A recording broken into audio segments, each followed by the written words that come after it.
I like the movement here. In this type of position, right in this spot, your team has the advantage. And this person's just like sitting in mid. Like y'all have numbers. I don't like sharking in this spot. I'm not exactly sure the best way to describe it, but like we have more numbers.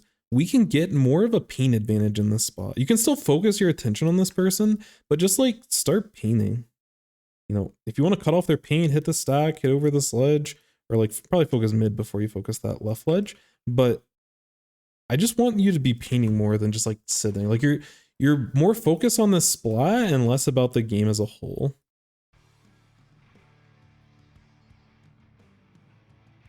This is a game of all-stars.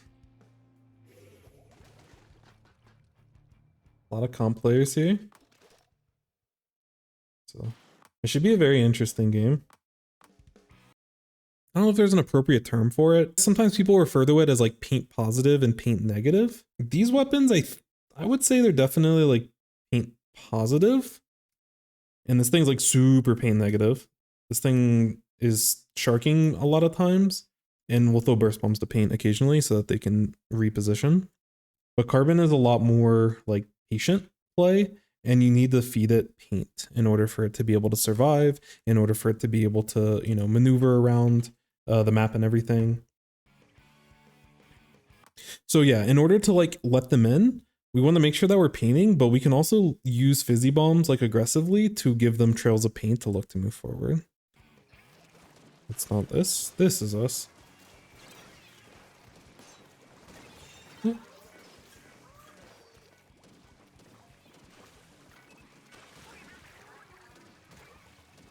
Yeah, this is absolute chaos. Both of your teams are moving to the right side, so I wouldn't position myself to the left. I would focus more helping them, but understand that as you move forward, because you're the farthest behind, so like as you start moving forward, and maybe you move like this way, but as you start moving toward the right side, you have to, in the back of your mind, know that there's someone potentially over here, or this person that's over here, they may start collapsing. So you're kind of playing like the cleanup crew. You might be able to get a fizzy bomb to very quickly impact what your teammates are doing, trying to push raid stack. But I wouldn't waste your time just getting shots over here, because you can come back to this later. The bigger issue is this. If they force a fight with you on mid, you have to have enough awareness to be able to turn around for it. But because you're pushing right, you can always keep backing up right. And then, you know, if they keep running at you, at a certain point, they're in mid and you're on right side and you're still chilling. But all of these shots that you're doing and all this paint you're doing, like your teammates are starving and need some assistance. But we want to start getting into a spot where we can do a little bit of chip to the first, like when tower gets to the first checkpoint. But I also kind of want us to be passively painting for our special, because two of our teammates are down, there's a very high likelihood that we're going to be the first weapon that has like a good special. And Booyah Bomb's really effective in TC. This is a little bit risky, but this person's glued to your teammate, so it's fine. But you are definitely vulnerable, but you're able to get that initial pick. I don't like dropping here. But once you get this pick, like your team is in control, you just need to wait for the rest of your team to push up and support. So you're kind of just stalling them. You don't need to, like, you can take this fight, because it looks like they're trying to clean up. But they can sit here. If they're sitting in mid, just, you know, if they want to back up, just let them sit here. Your team has the advantage because they're respawning in faster, because you just got like 2 picks. So just take it slow and paint. If this person starts overcommitting, hold your ground up here and get shots over the sledge. But dropping here and like focusing on this checkpoint, I'm guessing maybe you tunneled on this person and you didn't see this person actually swimming in.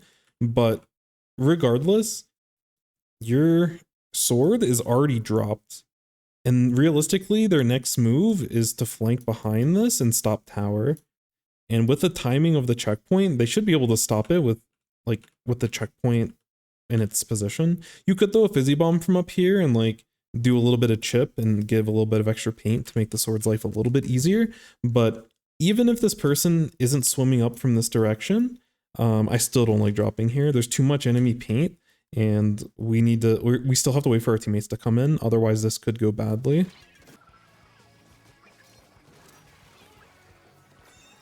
Jumps chill. Again, I like moving forward. That positioning is a little bit dicey, but if the roller overcommitted to you, then your carbon should be able to voice crack. Your carbon should be able to trade, which trading goes in your favor right now because your team basically has like massive control now because y'all just got a ton of picks. Kind of like I was saying before, and I think you just recognized it. Like I didn't want you to get on tower. One of your teammates just, well, one of these bozos. Probably not this one, but the other ones, whatever. But since you're like farthest forward, I just immediately take space. Which you notice someone on tower and you're like, okay, time for me to take the ledge. Yeah, love these angles.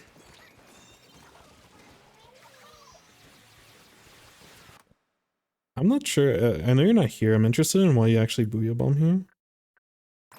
I'm not sure if you felt the pressure or if you felt like Booyah Bomb was good in this spot. Realistically, what happens is that you throw this Booyah Bomb, no one gets caught, and then you're just stalling them, which it will probably give you this first checkpoint. But I'd rather, you know, you can get the same value of stalling them with a Fizzy Bomb or just honestly getting shots over the sledge or this ledge. Or this ledge, any of the spots that you want to move. Machine dominates this ledge with its main weapon. So I don't think you need the Booyah Bomb quite yet.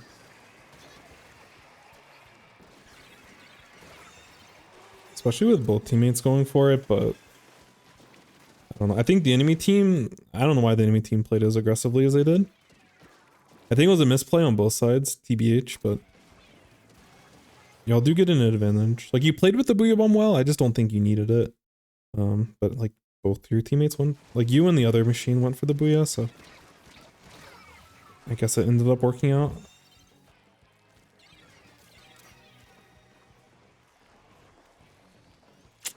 This is scary. So I understand, like, you're trying to help your carbon, but your team, like, the carbon's very likely gonna get splatted in this spot, and with you this far forward, there's a chance that your team gets completely overran here, and if your teammates die, then you're not gonna have a Booyah for the retake. Like, I don't think you need to play all the way back here, because there's a lot of space to take in mid. But I don't think I sit in these types of spots and look for like aggressive plays. Eventually you're going to look toward mid, but I'd probably rather hold like, I don't know, maybe left stack or something a little bit more defensive. Our team can kind of regroup, but we'll see. Maybe I'm a little bit too cautious. Yeah, because like in these spots you just don't have a Booyah Bomb, which is very scary for me. 40 is a pretty solid lead. So just having a Booyah Bomb ready, even if they get tower toward the first checkpoint, like you can use it when you're playing with your team. But now your team's in a very awkward spot because you ended up pushing too far forward. I do like you taking this wide left angle. This is good. Yeah, I was gonna say, I don't know if you know where the last person is, but your positioning is solid. Ooh, nice shots. Really, really clean. Sheesh. We love to see it. Alright, now your team is popping off.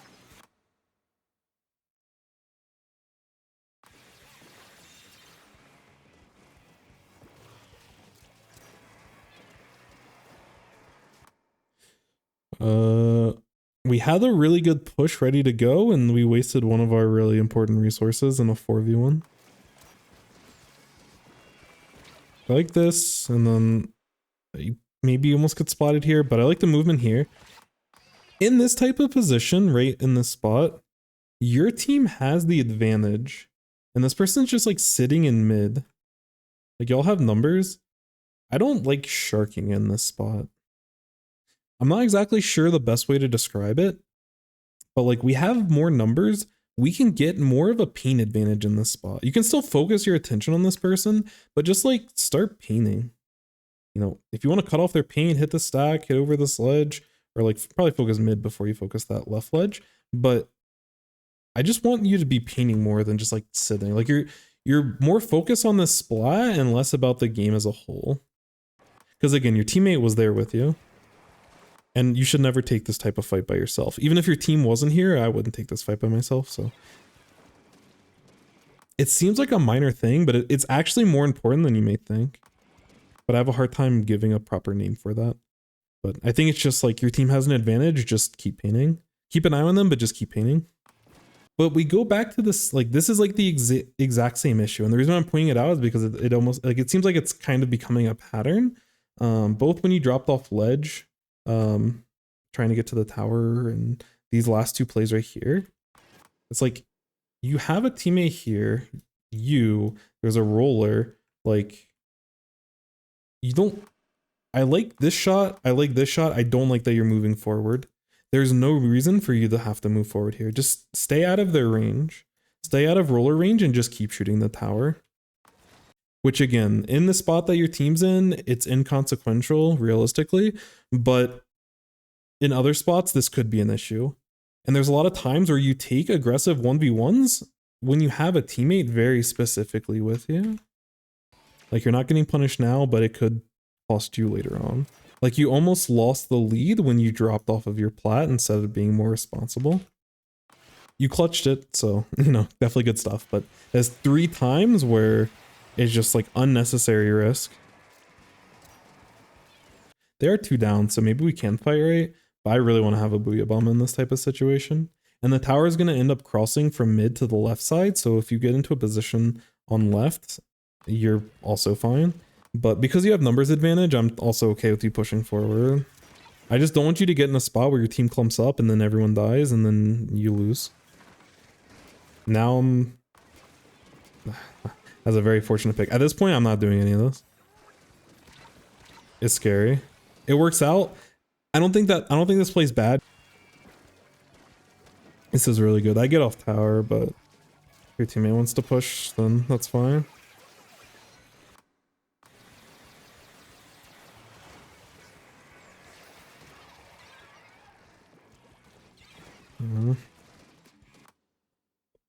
Like that Booyah Bomb's good. I don't know if you need to waste 2 of them. And you saw your teammate throw the first one. I don't know if I commit to my second Booyah Bomb. And if you hold your Booyah Bomb, you have it as an option, and you can just play in front of, or you keep the tower in front of you and you play behind the tower. So like keep tapping it when it's safe so that you get the extra charge and it stays forward. But just keep the Booyah Bomb when you like actually need it. But you're playing the machine part of this really, really well, so I can't complain. I'm just scared at any point when you take these fights, at a certain point, because your entire team is playing the same way. And like there's no one that's being the responsible gamer. So you're forcing your mechanics to kind of carry you here. If at any point someone slips up and your team gets wiped, we're like struggling. We have the lead. I'm always ready for the Booyah Bomb kind of chill.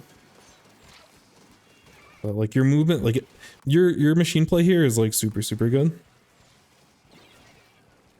I love the paint you get for yourself. I love that you're constantly moving. Like it's so good here. This is like a really good example of the proactive movement that I've talked about in a couple of reviews in the past. It's like you hit those shots, you're repositioning, hit some shots, you're moving. After every shot, you're always moving. And sometimes, like the times where you don't move, it's like you're playing a mind game with the enemy, basically. Like I know that you're not moving because you don't want to be predictable. Like even if you're not doing it consciously, it might be a subconscious thing, but like you're playing the game like really, really well. But this is just constant proactive movement, and like proactive movement, and then keeping the ledge here painted so that you're able to constantly move back and forth. Like you're able to be aggressive, but also play like defensive in a way where you can keep moving just so cleanly. I love all of this so much. And then back to painting yourself and back to moving. But part of the reason why you stay alive in these spots is because you're unconsciously moving, which makes people trying to aim for you behind you, like it makes it a harder shot. Just it's so clean. I love this. Actually, this jump is interesting.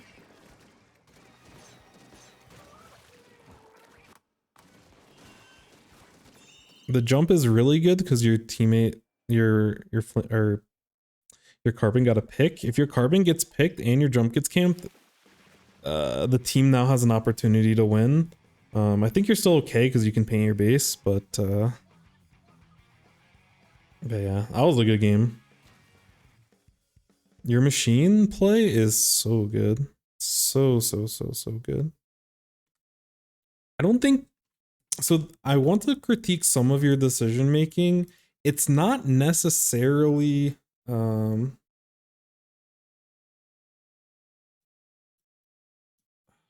not really desperate plays, but I'm gonna phrase it as leverage checkmate plays. We'll start with what led them to almost getting lead here.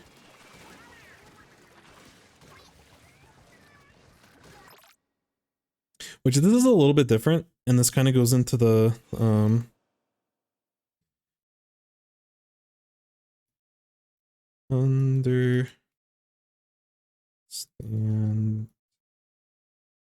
understanding Booyah Bomb.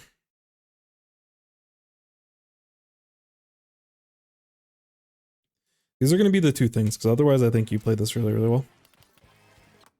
But this is like step one. And again, I don't think dropping off here is bad, but the one thing that I don't like, this isn't the check mark part of it. This is the understanding Booyah. So in this spot, it's a little bit hard to see because of all the rating, but you're about halfway to Booyah. Tower is on their side.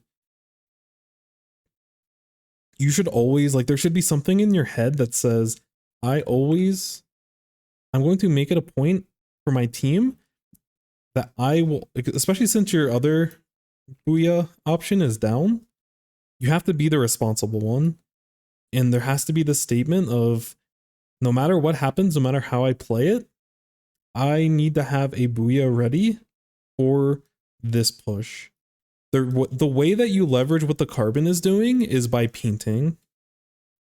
You make it so that their life is harder once they finally get this push. They're inevitably 1000% without a doubt, they're going to get tower past here and they're going to start pushing tower onto your side. How that looks depends on how you play, but you have to accept that as an inevitability, unless this person goes God mode and gets like a quad, but you don't play around someone having a 0.1% chance of popping off. Probably more than 0.1% because they're a very good player, but you know, very, very, very low, astronomically low, that they're going to have this crazy play. So again, I'm okay with you dropping. I don't want you to just sit here because you're giving up too much space. You're giving the enemy team all of this space for free, and you don't want to do that. But you don't want to be aggressive and like start trying to take fights. And you end up sitting here to give your teammates jumps, which is okay. But because you haven't painted here, eventually, like, again, the inevitability with the momentum of the enemy team, they're going to get tower past and you have nowhere to escape. And this is awful. Like at this point, you give your teammate the jump, you have to reposition. You don't want your whole team to be like in this type of spot. You let your teammate get this nice little camp, you have to reposition. And if you had more paint, you could potentially look, if you want to drop off, not to potentially give up the fact that your teammate's jumping in here, which I don't think it would be, but you need to move from this situation. Because you're putting all your eggs in the same basket, basically. And you can't be stuck in this spot where now you have nowhere to go. Or if you're going to play this aggressive, you have to jump out immediately. But I don't think you ever need to play this aggressive. This is potential throw number one. This actually almost throws you the game. The only reason you didn't throw the game here is because you clutched it later on.